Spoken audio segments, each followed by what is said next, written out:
오늘 우리가 함께 들 말씀은 로마서 8장 28절부터 39절의 말씀인데요. 네, 로마서 8장 28절에서부터 39절의 말씀입니다. 네, 함께 읽도록 하겠습니다. 하나님을 사랑하는 사람들, 곧 하나님의 뜻대로 부르심을 받은 사람들에게는 모든 일이 서로 협력해서 선을 이룬다는 것을 우리는 압니다. 하나님께서는 미리 아신 사람들을 택하셔서 자기 아들의 형상과 같은 모습이 되도록 미리 정하셨으니 이것은 그 아들이 많은 형제 가운데서 맏아들이 되게 하시려는 것입니다. 그리하여 하나님께서는 이미 정하신 사람들을 부르시고 또한 부르신 사람들을 의롭게 하시고 의롭게 하신 사람들을 또한 영화롭게 하셨습니다. 그렇다면 이런 일을 두고 우리가 무엇이라고 말할 수 있겠습니까?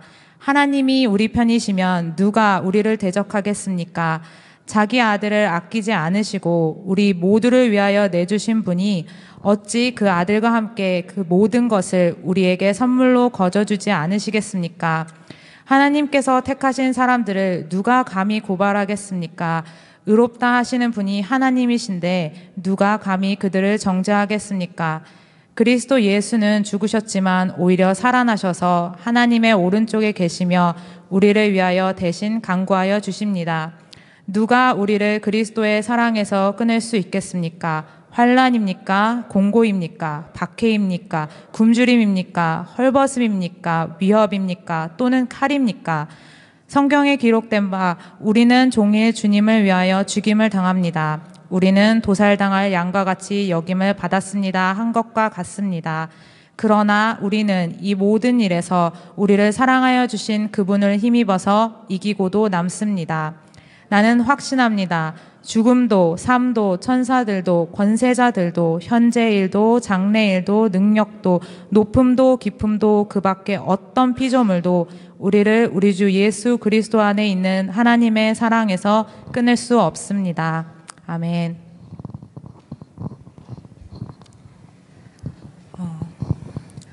C.S. 루이스가 쓴 그 유명한 소설 나니아 연대기 시리즈 중에 캐스피언 왕자라는 책을 보면 이런 이야기가 나오는데요. 이 어느 날 이 캐스피언 왕자가 자신의 삼촌이 자신의 아버지를 죽이고 억울하게 왕의 자리를 뺏고 왕이 되었다는 사실을 알게 됩니다. 그래서 그 빼앗긴 왕의 자리를 되찾으려고 노력하는데요. 이때 트럼킨이라고 하는 한 난장이가 그를 도와주게 됩니다. 그래서 이제 삼촌의 군사들이 막 쫓아오고 도망가는 와중에 이 난쟁이 트럼킨이 옛 나니아 제국의 위대한 성을 찾아가게 되는데요. 전설에 따르면 이 성에서 나니아 제국에서 대대로 물려내려온 어떤 전선적인 유물인 수잔의 나팔을 불면 아주 큰 도움이 온다는 이야기가 있었습니다. 그래서 전설대로 이제 나팔을 불고 왕의 군대를 이리저리 피해서 도망다니는 가운데 이 트럼킨이 정말 죽을 고비를 맞이하게 되는데 그때 어디서 갑자기 튀어나온 4명의 어린아이들이 그를 위험으로부터 구해줍니다. 그래서 이제 예의를 아는 난장이답게 트럼킨이 그 친구들에게 감사 인사를 건네자 갑자기 이 4명의 아이들이 웃으면서 이렇게 이야기합니다. 트럼킨, 우리가 누군지 모르겠어요? 여기 당신을 우리가 도와주러 왔어요. 이렇게 얘기하는 거죠. 그 순간 그 난쟁이 트럼킨이 큰 쇼크를 받고 할 말을 잃게 됩니다. 자신들이 그동안 오랫동안 기다리고 정말 기대했던 그 위대한 전사들이 고작 이 4명의 어린아이들이라는 사실을 도저히 믿을 수가 없었거든요. 근데 하지만 다시 한번 예의를 아는 난장이답게 최대한 감정을 억누르고 트럼킨이 그 친구들에게 이렇게 이야기합니다. 얘들아, 그러니까 뭐 너희들이 싫다는 게 아니고 우리는 도움이 필요하고 도움을 기다렸거든. 그러니까 다시 말하자면 우리는 너희들이 전사일 거라고 기대했어. 이렇게 얘기하죠. 이 이야기 속에 트럼킨처럼 우리는 모두 어떤 단어를 들을 때 특정한 이미지를 머릿속에 떠올리게 됩니다. 예를 들어서 위대한 전사 아니면 승리자와 같은 단어를 들었을 때 우리도 모르는 사이에 TV나 영화에서 우리가 흔히 보았던 어떤 전사의 이미지, 중세시대를 예를 든다면 말을 타고 갑옷을 입고 막 칼을 치켜든 그런 어떤 기사의 모습을 상상하기가 쉽죠. 그런 승리자의 모습을 쉽게 상상할 것입니다.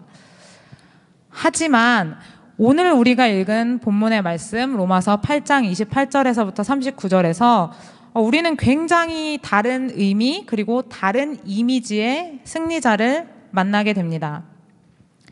28절에서부터 39절까지의 길지 않은 오늘 본문 말씀에서 사도 바울은 모든 일에 in all things라는 이 단어를 2번 사용합니다. 먼저 바울이 28절에서 이렇게 이야기하는데요. 하나님을 사랑하는 사람들, 곧 하나님의 뜻대로 부르심을 받은 사람들에게는 모든 일이 서로 합력해서 선을 이룬다는 것을 우리는 압니다. 그리고 37절에서 또 이렇게 말씀하죠. 그러나 우리는 이 모든 일에서 우리를 사랑하여 주신 그분을 힘입어서 이기고도 남습니다. 개역개정 성경에서는 이 37절의 마지막 부분을 오늘 말씀의 설교 제목처럼 넉넉히 이기느니라라고 번역하는데요. 저는 개인적으로 이 새 번역 성경의 버전이 더 마음에 와닿는 것 같아요. 사실 여러분 굉장히 어떻게 보면 든든하고 가슴 설레는 그런 표현이 아닌가요? 그러니까 살아계신 하나님의 말씀이 우리에게 이기고도 남습니다. 그리고 영어로는 정말 We are more than conquerors라고 이렇게 딱 선포하시는데 마치 막 어깨에 힘이 들어가고 이제 우리가 해야 될 일은 이 승리를 누리면서 정말 여유를 부리는 것밖에 남지 않았나 막 이런 생각이 들기도 합니다. 그런데요, 여러분 사실 이 말씀은 로마에 있는 성도들에게는 굉장히 다른 의미로 다가왔을 것입니다.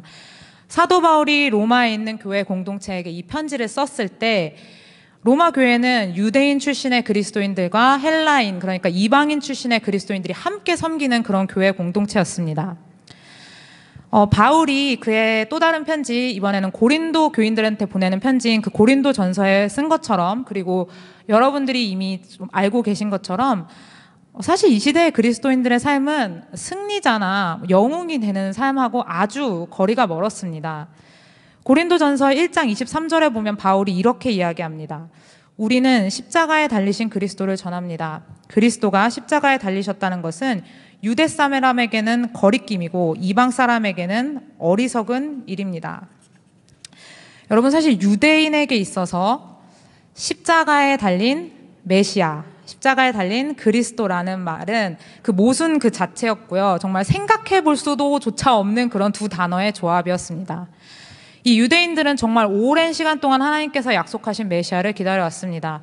그들은 정말 강하고 뛰어나고 조금의 약점도 없어서 하나님의 이스라엘의 그 적들을 단숨에 제압하고 그리고 이 땅에 하나님의 나라를 건설할 수 있는 아주 그런 강력한 메시아를 오매불망 기다려왔죠.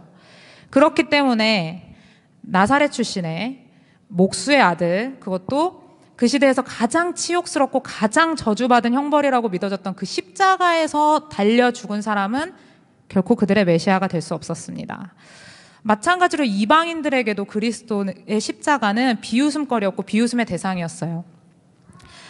이 시대의 로마 사람들은 전쟁의 신 마르스를 그들의 수호신으로 섬겼습니다. 마르스는 이 로마 사람들에게 전쟁으로 지키는, 그러니까 힘으로 지켜내는 평화, 즉 로마의 태평성대의 상징과도 같은 존재였습니다.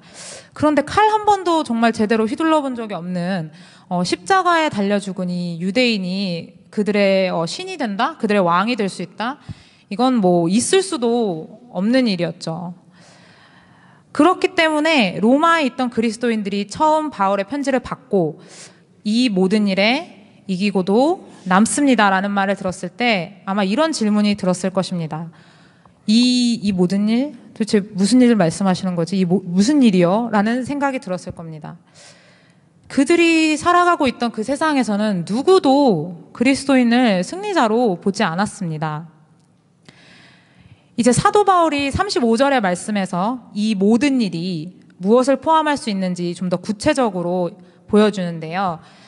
여러분이 보시다시피 그것들은 환난, 곤고, 박해, 굶주림, 헐벗음, 위협, 칼 이런 것들이었습니다.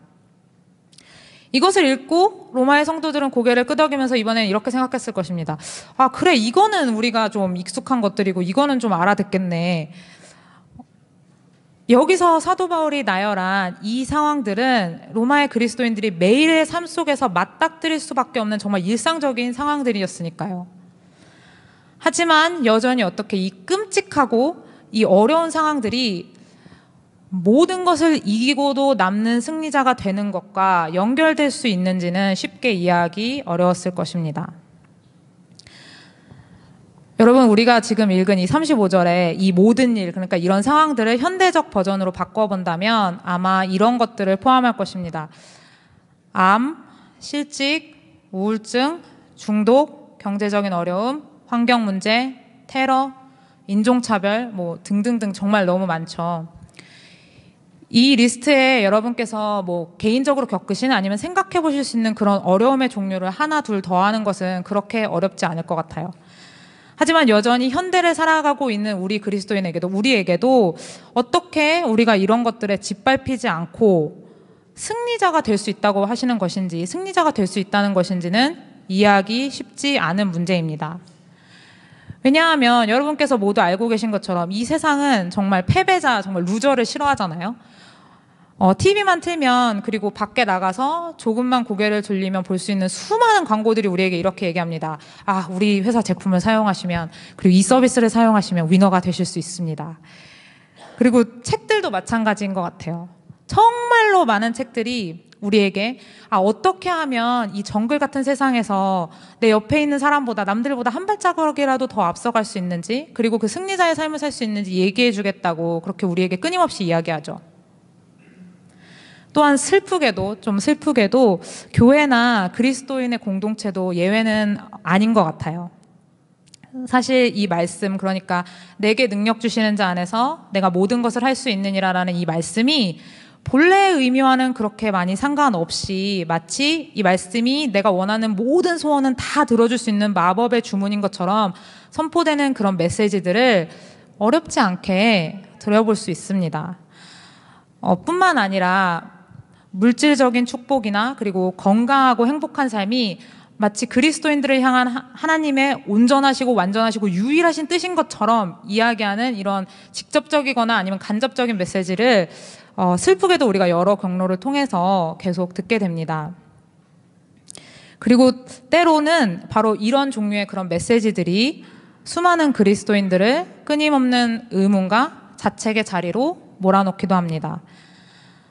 저는 현재 이제 수시티에서 여기서 한 3시간 떨어진 곳에서 제가 사는 동네인데 거기서 병원 인턴 채플린으로 일을 하고 있는데요. 인턴십을 하고 있는데 이제 일을 하면서 몸과 마음이 아프신 환자분들과 그런 가족분들을 만나서 지금 이야기를 듣고 이야기를 나누는 일을 하고 있습니다. 약 2년 전에는 미시간에 있는 한 정신병원에서 비슷하게 인턴십을 할 기회가 있었는데요. 이제 그 시간 동안에 특별히 우울증이나 이제 불안장애 그리고 다른 정신질환으로 인해서 도움을 얻고자 입원하신 많은 그리스도인들을 만날 수 있었어요.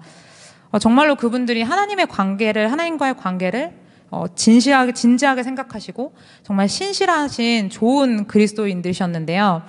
제가 그분들을 방문하면서 이제 배우게 되고 좀 알게 된 것은 무엇이었냐면 이 환자분들이 단순히 본인의 아픔, 어떤 질병, 그러니까 이런 우울증 이런 것 때문에 힘들어하시는 것뿐만이 아니라 자신이 겪고 계신 그 어려움이 우울증이나 불안장애가 내가 뭘 잘못했기 때문에 하나님으로부터 오는 그런 벌이 아닌가 이런 생각 때문에 힘들어하시기도 하시더라고요. 아니면 내 신앙이 뭔가가 잘못됐기 때문에 내 신앙이 충분히 강하지 않아서 내가 이런 것들이 왔을 때 내가 강한 믿음으로 극복하지 못하고 있는 게 아닌가, 내 믿음이 뭐가 잘못된 것이 아닌가 이런 의문들을 가지시는 것을 들을 수 있었습니다. 하루는 한 분이 저한테 한숨을 쉬면서 이렇게 말씀하시더라고요. 채플린, 성경에 보면 하나님께서 사랑하는 자에게 잠을 주신다고 말씀하시는데, 그리고 내가 이런 얘기를 계속 교회에서 듣는데 나는 도대체 잠을 잘 수가 없고 너무 불안하고 내가 도대체 뭐가 문제인지 모르겠다, 내가 정말 뭐가 잘못된 건지 모르겠어요, 이렇게 말씀하시더라고요. 이런 질문이 단순히 제가 만났던 환자분들만의 질문은 아닐 거라고 생각합니다. 의식적으로든지 아니면 무의식적으로든지 분명히 정도의 차이는 있겠지만, 당연히 정도의 차이는 있겠지만 어려움과 고난이 닥쳤을 때 우리는 때로 이렇게 질문합니다. 도대체 뭐지? 뭐가 잘못됐지? 뭔가가 분명히 잘못된 것 같은데. 마치 오늘 본문 말씀에 로마 교인들이 사도 바울의 편지를 읽고, 그러니까 이 모든 일에 이기고도 남는다고요? 그러니까 이런 일들을 당하고서도요, 이런 일들 속에서도요? 라고 묻고 싶었을 것처럼 우리도 이 말씀을 읽을 때 때로 이렇게 질문하고 싶을지 모르겠어요. 하나님, 그러니까 이런 상황에서도, 지금 이 상황에서도 우리가 이기고도 남는다고 말씀하시는 거죠. 지금 온 세상 사람들이 저한테 뭔가 문제가 있는 것 같다고 쳐다보고 있는 이 상황에서, 그것보다도 저조차도 제가 뭔가 분명히 문제가 있다고 생각되는 이 상황에서도요. 그리고 하나님께서는 우리의 이러한 질문에 그래, 바로 그 상황 속에서, 아니 특별히 더 그 상황들 속에서 라고 말씀하십니다. 29절에 보면, 그러니까 바울이 처음으로 28절에서 이 모든 것들을 이야기한 바로 직후에 바울이 이렇게 이야기합니다. 하나님께서는 미리 아신 사람들을 택하셔서 자기 아들의 형상과 같은 모습이 되도록 미리 정하셨으니 이것은 그 아들이 많은 형제 가운데서 맏아들이 되게 하시려는 것입니다. 하나님께서는 우리 각자 한 사람 한 사람을 정말 이 세상을 지으시기 전부터 아시고 그 각 사람을 하나님의 뜻에 따라 부르셨습니다. 하나님께서는 우리를 정복자, 정말 승리자로 만드시려는 뜻을 가지고 계셨고 가지고 계시지만, 분명히 이것은 우리가 TV에서 흔하게 보는 정말 자신이 얼마나 똑똑하고 위대해서 이런 것들 이루었는지 자랑하는 그런 승리자의 모습과는 아주 다르죠. 하나님께서는 우리를 정말 죽음을, 사망의 권세를 이기는 승리자로 부르셨습니다. 그리고 이것은 우리의 힘이나 능력으로 이루어지는 것이 아니라 오직 십자가에서 죽음의 권세를 꺾으시고 부활로 승리하신 우리 주 예수 그리스도와 하나됨으로 말미암아 이루어질 수 있는 온전한 승리입니다. 여러분, 하나님의 아들이시면서 하나님 자신이신 예수 그리스도께서 우리와 똑같은 모습으로, 평범한 인간의 모습으로 이 땅에 오셨잖아요. 그리고 우리가 그것을 성육신이라고 하지 않습니까? 그런데 우리가 교회를 계속 다니고 이제 성경 공부를 계속 하면서 이 단어를 듣고 이 단어에 대해서 배우고, 아 그래, 하나님이신 예수님께서 인간의 몸으로 세상에 오셨지, 그것을 성육신이라고 하고, 그렇게 되신 이유는 이 땅에 오시려면, 우리의 죄를 사하시려면 완전한 하나님이셔야 됐고 완전한 인간이시기도 했어야 되니까 인간의 모습으로 이 땅에 오셨어. 성육신 이렇게 그냥 배우고 이 단어를 계속 듣게 되다 보면 우리도 모르는 사이에 가끔씩 이것이 얼마나 큰 은혜이고 정말 큰 기적인지를 잊게 되는 것 같아요. 근데 하지만 오늘 이 본문에 로마 교회 성도들이 굉장히 익숙했었을 그리스 로마의 그 신들만 봐도, 신이 인간이 돼서 그 자리에 들어와서 고통을 받고 대신 인간을 위해서 죽는다는 것은 상상조차 할 수 없는 일이었습니다. 물론 그 로마의 신들도 인간을 위해서 때때로 뭔가 좋은 일을 해보려고 노력하지만, 그러다가 인간이 이제 좀 자신을 몰라보는 것 같고 오만방자하게 구는 것 같으면 바로, 아니 이것들이 감히 나를 몰라보고 대들어? 이렇게 확 돌변하면서 그들한테 벌을 내리죠. 그런데 우리 예수님께서는 정말 조금도 그러시지 않으셨습니다.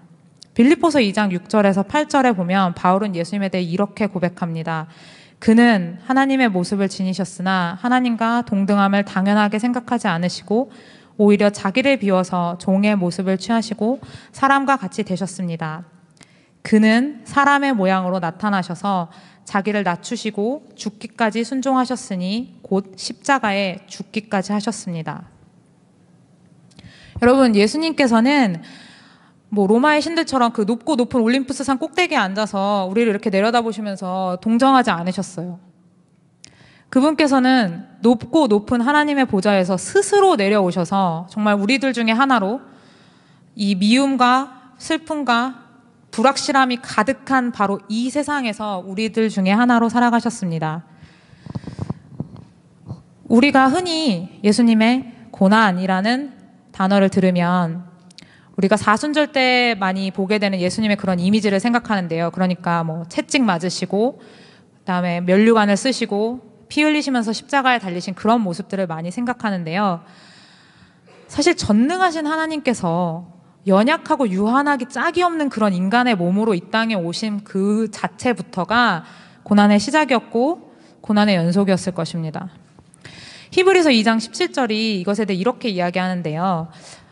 그러므로 그는, 그러니까 예수님은 모든 점에서 형제 자매들과 같아지셔야만 했습니다. 그것은 그가 하나님 앞에서 자비롭고 성실한 대제사장이 되심으로써 백성의 죄를 대신 갚으시기 위한 것입니다. 이 말씀은 지금 예수님께서 우리의 죄를 다 대신 갚으시기 위해 우리와 똑같은 사람이 되셨어야만 했다라고 말씀하시는데요. 사실 여러분, 하지만 한번 냉정하게 생각해 보세요. 냉정하게 생각해 보면 예수님께서는 백성의 죄, 우리의 죄를 대신 갚으셨어야 할 그런 의무가 없으셨어요. 전지전능하시고 말 그대로 이 세상의 모든 것과 안에 있는 모든 것을 창조하신 그런 위대하신 하나님이신데 맨날 불평만 하고 맨날 변덕스러운 그런 피조물한테 무슨 의무로 매이시겠어요? 의무가 있으시겠어요? 심지어 우리가 성경을 보면 예수님을 가장 가까이서 보고 예수님과 함께 생활했던 그 제자들조차도 그분을 제대로 이해하지 못하는 모습이 나오죠. 특별히 마가복음에 보면 제자들이 정말 수없이 예수님을 반복적으로 잘못 이해하는 모습이 나옵니다. 그 시대에 그 보편적인 유대인들과 마찬가지로 제자들도 이제 예수님을 보면서 로마 제국을 멋지게 제압하고 하나님 왕국을 이 땅에 세우실 분, 그런 강력한 메시아를 기대했으니까요. 그래서 예수님이 제자들한테 이렇게 말씀하셨을 때 인자가 사람들의 손에 넘어가고 그를 죽이고 죽임을 당하고 나서 사흘 후에 살아날 것이다 라고 말씀하셨을 때 다들 깜짝 놀라면서 누구도 그 말씀을 제대로 이해하지 못했어요. 그러면서 여전히 아니 내가 더 크다, 아니야 너보다 내가 더 크고 예수님 영광 받으실 때 내가 오른쪽에 앉을 거고 아니야 저래 이러면서 계속 다투는 모습을 보여주죠. 저는 이런 제자들의 모습을 보면서 항상 그래 나만 이상한 게 아니야 라는 생각을 하면서 가끔 안도감을 느끼기도 하는데요. 이런 제자들의 모습에서 보이는 것처럼 여러분, 우리는 정말 연약하고 어리석기 그지없는 그런 존재들입니다. 심지어 마지막에 예수님께서 겟세마네 동산에서 기도하실 때 제자들한테 깨어 있어라 얘들아, 깨어서 기도해라 라고 말씀하시는데요. 그 말씀조차도 눈꺼풀이 너무 무거워서 계속해서 반복해서 잠에 빠지게 되죠. 제가 예수님이었다면 그 시점에서 정말 엄청난 회의감과 배신감이 들었을 것 같아요. 그리고 이렇게 얘기했을 수도 있을 것 같아요. 아니 내가 지금 고작 이런 것들을 위해서 내가 앞으로 받아야 될 그 고난과 고통을 받아야 된다고? 난 진짜 못하겠다 이러고 가셨을 수도 있을 것 같아요. 근데 여러분, 예수님 그러시지 않으셨잖아요. 대신에 예수님께서 제자들에게 이렇게 말씀하시죠. 남은 시간을 자고 쉬어라. 그 정도면 넉넉하다. 때가 왔다. 보아라. 인자는 죄인들의 손에 넘어갔다. 일어나서 가자. 보아라. 나를 넘겨줄 자가 가까이 왔다. 이렇게 말씀하시면서 예수님께서는 묵묵히 그리고 조용히 고난의 길을 걸으셨습니다. 정말 당신이 만드신 피조물의 손에 고통받고 조롱받고 심지어 십자가에 달리신 그 순간에도 정말 침묵을 지키시면서 예수님께서는 우리의 죄를 지시고 자발적으로 패배자의 루저의 자리로 들어가셨습니다. 저는 사실 여기까지만 해도 우리를 향한 정말 하나님의 사랑의 깊이와 넓이가 어마어마하다는 것에 놀라게 되는 것 같아요. 하지만 예수님께서는 또 거기서 멈추시지 않으셨죠. 예수님께서는 자발적인 패배자가 되심으로 말미암아서 진정한 승리자가 되셨습니다. 십자가에서 죽으심으로 말미암아 우리의 죄값을 치르시고 사망의 권세를 이기셨죠. 그래서 정말 죄에 짓밟혀서 비참하게 죽을 수밖에 없었던 운명의 우리들, 그러니까 정말 백전백패할 수밖에 없었던 우리들을 모두를 진정한 승자로 만드셨습니다. 그리고 우리에게 이렇게 말씀하십니다. 이 싸움은 내가 다 끝냈어. 이제 너는 나만 따라오면 돼. 하지만 예수님께서 말씀하시는 이 승리, 이 승자의 모습은 세상이 생각하는 승자의 모습과는 아주 다르죠. 즉 이제는 그럼 승리를 했으니까 내가 승리자니까 아무런 문제도 없고 아무런 아픔도 없고 세상은 내가 원하는 대로 다 돌아가는 이런 세상이 생각하는 승자의 모습과는 너무나도 다릅니다.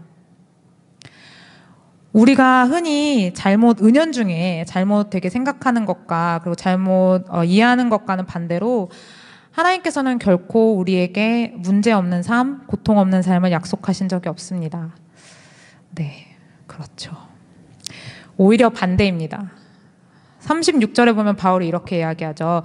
우리는 종일 주를 위하여 죽임을 당합니다. 우리는 도살당할 양과 같이 여김을 받았습니다. 그러면 이런 질문이 듭니다. 그럼 도대체 승리자가 되는 삶에 대해서 약속하신 것은 뭐야? 뭐지? 이에 대해서는 34절, 35절의 말씀이 대답할 수 있을 것 같아요. 34절에서 이렇게 바울이 이야기하죠. 그러니까 예수님은 죽으셨을 뿐만 아니라 다시 살아나 하나님의 오른편에 앉아 계시면서 우리를 위해 중보기도를 하고 계십니다. 누가 우리를 그리스도의 사랑에서 끊을 수 있겠습니까? 여러분, 하나님께서 우리에게 약속하신 것은 우리가 삶 속에서 만나는 그 다양한 고통과 아픔 속에서도 결코 우리를 혼자 내버려 두지 않으시겠다는 것입니다. 정말 세상이 우리를 패배자로 보고 우리 자신도 이제는 더 이상 갈 길이 없다고 생각돼서 다 포기하고 싶은 그 순간에도 그리고 이제 그래 진작에 내가 세상 방법을 따랐어야 되는데 내가 세상이 승리자가 되는 비법을 얘기할 때 그걸 따랐어야 되는데 예수님을 따랐네. 내가 바보 같았어. 그렇게 어리석게 느껴지는 그 순간에서조차도 예수님은 절대로 우리를 포기하지 않으십니다. 그분은 하나님 우편에 앉으셔서 우리가 예수 그리스도 안에서 받은 진정한 승리자의 정체성을 항상 기억할 수 있도록, 그리고 그 승리자의 모습으로 이 세상을 살아갈 수 있도록 우리를 위해서 끊임없이 이 순간에도 기도하고 계십니다. 저는 그리고 저희 남편도 마찬가지지만 여기서 한 4시간 정도 떨어진 3시간? 네, 4시간 정도 떨어진 그 시골 작은 마을에 기독교 대학을 나왔는데요. 돌트 칼리지라고 하는 기독교 대학을 나왔는데요. 저희가 이 학교를 다니면서 저희 학교에서 신학을 가르치고 계시는 심재승 교수님이라는 분의 지도 아래 같이 공부하던 한인 학생들과 한국에 있는 한국 학생들을 위해서 기독교 여름 세계관 캠프를 이제 3년 동안 이제 준비하고 같이 진행하고 참여한 적이 있었어요. 근데 이 중에서 굉장히 기억에 남는 저희가 한 학생이 있었는데, 이 학생이 처음 만났을 때 너무 비협조적이고 나는 여기 정말 끌려왔어. 나는 정말 여기 있기 싫어로 온몸으로 그렇게 표현하는 그런 학생이었어요. 그래서 담임 선생님을 비롯해서 선생님들이 좀 많이 힘들어했는데, 이제 이 친구가 자기가 그럴 뿐만이 아니라 그 캠프에 있었던 다른 친구들에게도 야, 기독교는 거짓말이야. 이거 다 거짓말이야. 하나님 없어. 하나님 다 거짓말이야. 이제 이렇게 이야기하고 다니는 그런 친구였어요. 그래서 선생님들이 이제 그 친구들에게 더 마음을 쓰고 그리고 이제 함께 기도를 했었는데요. 이제 캠프 날짜가 이제 점점점 지나고 맨 마지막 날이 돼서 저희가 같이 이제 인사를 하고 그리고 이제 축복을 하고 이제 정말 정리하고 이제 헤어지려는 그 순간에 이 친구가 자기 담임 선생님한테 이제 쪽지 하나를 이렇게 탁 주고 이렇게 도망갔어요. 그리고 그 쪽지에 그 친구의 이제 사연이 적혀 있었던 거죠. 이 친구의 집에 굉장히 이제 큰 어려움이 있었는데, 그 어려움이 있고 나서부터는 자신이 이제 부모님한테 버림을 받은 것처럼 지냈다고 해요. 그래서 생각하기를, 모두들 이젠 날 싫어하고, 나는 진짜 어떤 가치도 없고, 아무도 나 신경 안 쓰고 하나님도 날 버렸어. 이렇게 생각했다고 합니다. 그래서 캠프에 오기 전에 자살을 생각하고 있었고, 실제로 그렇게 계획을 하고 있었다고 그렇게 써놨더라고요. 근데 이 학생이 말하기를, 선생님, 그런데 이번 캠프를 통해서 정말 하나님이 저를 얼마나 소중하게 만드시고 저를 얼마나 사랑하시고 얼마나 소중하게 생각하시는지 알게 됐어요. 그래서 이제는 다시는 자살 생각을 하지 않기로 결심해서 이 편지를 씁니다. 라고 진짜 속이 꽉 찬 그 편지를 저희한테 주고 갔습니다. 1년 후에 다시 그 친구를 같은 캠프에서 볼 기회가 있었는데요. 이번에는 정말 뭐 표정부터 태도까지 정말 많이 확 달라져 있더라고요. 지금 제가 이 친구의 이야기를 통해서 여러분에게 드리고자 하는 말씀은 뭐 한 어려운 학생이 있었는데 그 학생이 예수님을 만나서 그 모든 문제가 해결되었다라거나 아니면 뭐 그 친구가 예수님을 만나서 큰 믿음을 얻어서 앞으로 있을 어떤 그 어려움도 이길 수 있을 만한 큰 믿음을 얻었다. 뭐 이런 것이 아닙니다.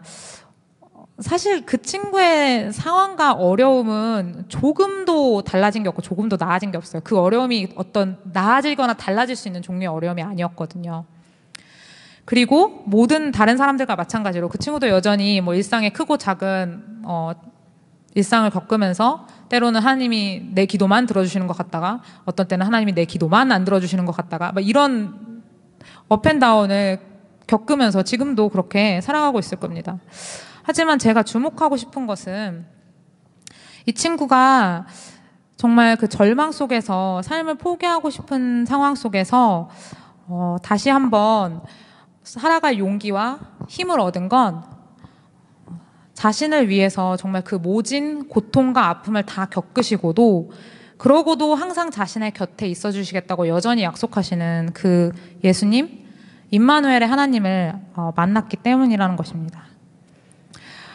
여러분, 예수님께서는 칼을 뭐 이렇게 탁 빼서 모든 문제를 샤샤샥 이렇게 처리해 주신다거나 아니면 요술지팡이로 모든 문제를 한꺼번에 싹 사라지게 해주시는 그런 매력적인 종류의 승리자는 아니십니다.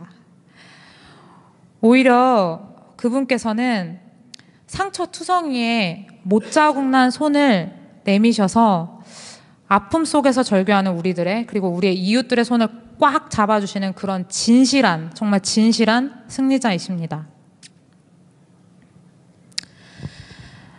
그리고 바로 그렇기 때문에 바로 이런 예수님의 사랑이, 이런 절절하지고 진실하신 사랑이 우리가 다양한 환경과 상황, 아픔들로 힘들고 괴로운 그 순간에도 그리고 이제 그것들로 말미암아서 너무 외롭고 이 세상에 누구도 나를 이해하지 못한다고 생각하는 어떤 그런 외로움의 시간들 속에서도 우리로 하여금 오늘 본문의 마지막 말씀과 같이 이렇게 고백하게 하실 줄로 믿습니다. 그러나 우리는 이 모든 일에서 우리를 사랑하여 주신 그분을 힘입어서 이기고도 남습니다. 나는 확신합니다. 죽음도 삶도 천사들도 권세자들도 현재일도 장래일도 능력도 높음도 깊음도 그 밖에 어떤 피조물도 우리를 우리 주 예수 그리스도 안에 있는 하나님의 사랑 안에서 끊을 수 없습니다. 아멘. 네, 함께 기도하시겠습니다.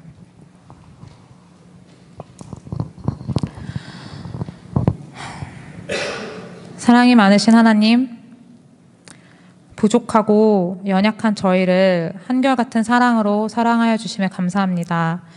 저희가 이 세상을 살아가면서 때로는 아무것도 확신할 수 없고 아무것도 보이지 않는 순간들도 있지만 그런 하나님, 그때에도 하나님께서 오늘 이 말씀을 통해 주신 그 약속 그대로 그 어떤 것도 우리를 예수 그리스도 안에 있는 하나님의 사랑에서 끊을 수 없음을 기억하며 주님의 사랑으로 넉넉히 이기는 승리자의 삶을 살 수 있도록 도와주시옵소서.